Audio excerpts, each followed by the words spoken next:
स्वयंसिद्धा आणि डॉक्टर व्ही.टी. पाटील फाउंडेशनच्या संयुक्त वर्धापन दिनानिमित्त विविध पुरस्कार वितरण सोहळा पार पडला।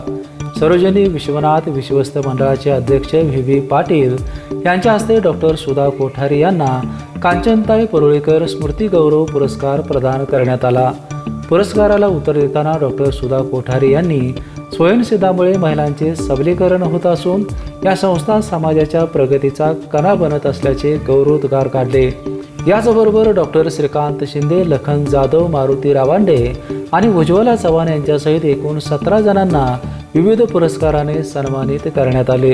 यावेळी डॉक्टर व्ही.टी. पाटील फाउंडेशनच्या अध्यक्षा सौम्या तिरुडकर, स्वयंसिद्धाच्या कार्यकारी संचालिका जयश्री गायकवाड, तृप्ती पुरेकर, पूजा नोतानी, अंजली घोरपडे यांच्यासह विश्वस्त मंडळाचे पदाधिकारी सभासद उपस्थित होते। बेपेनसाठी कोल्हापूरहून विजय यशपुत्त।